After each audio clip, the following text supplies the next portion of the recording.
James Cameron from Chippewa.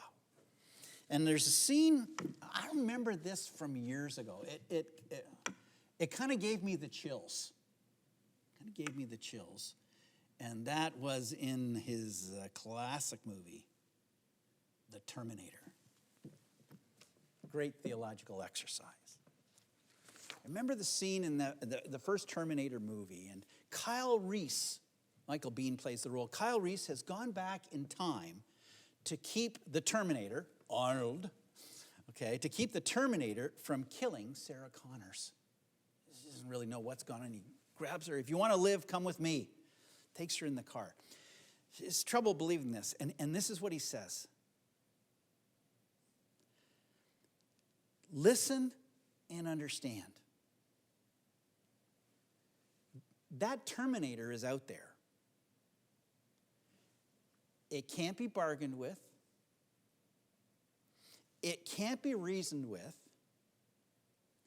It doesn't feel pity or remorse or fear.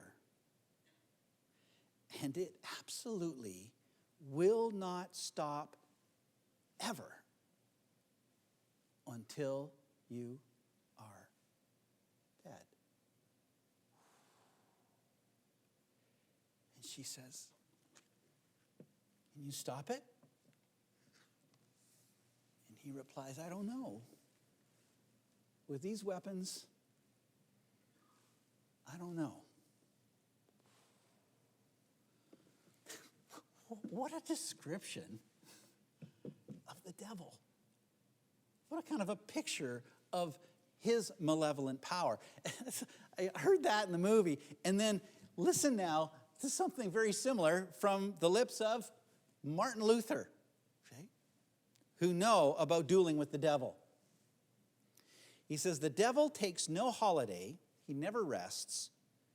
If beaten, he rises again. If he cannot enter in front, he steals in the rear. If he cannot enter at the rear, he breaks through the roof or enters by tunneling under the threshold, or he drives through the door. I'll be back. He labors until he is in. He uses great cunning and many a plan. When one miscarries, he has another at hand and continues in his attempt until he wins. What does he want? He wants people to go to hell. He's a Terminator. Misery loves company. And that's what he's about. Now, if he can't do that, listen, if he can't do that with respect to believers, he wants to render the ministry of Christians ineffective, just as he sought to deflect Jesus from his ministry of suffering and dying for the sins of his people. Okay.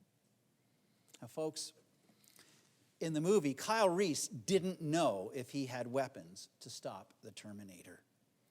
But Scripture tells us that as Christians, we have been given weapons to stand against the devil.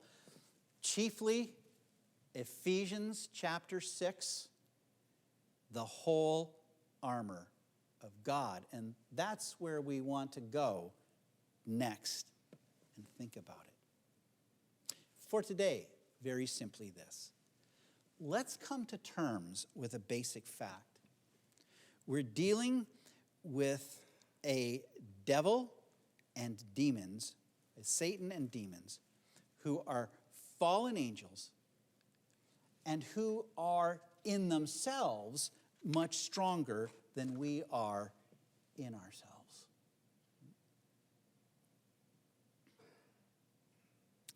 Back in September 11th, 2009, remember that day, 9/11?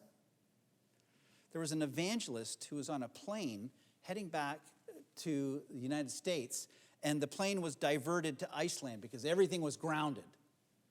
They had to wait a couple of days before they could get permission to fly back. And this evangelist observed a young American female soldier at the airport who was obviously in great turmoil and distress and much shaken.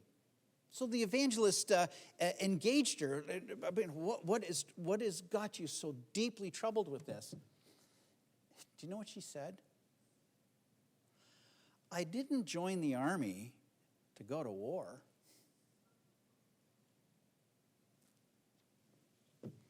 Folks, we're in a war. Bible tells us a war with the world, the flesh, and what? The devil. Okay. Jesus has won the decisive battle. Okay. And a first and mighty installment of that happens here in Matthew chapter 4. But the thing isn't over. And that very fact, when we pause and remember it, brings a certain seriousness to our Christian walk, which all too often is missing in the Christian church these days.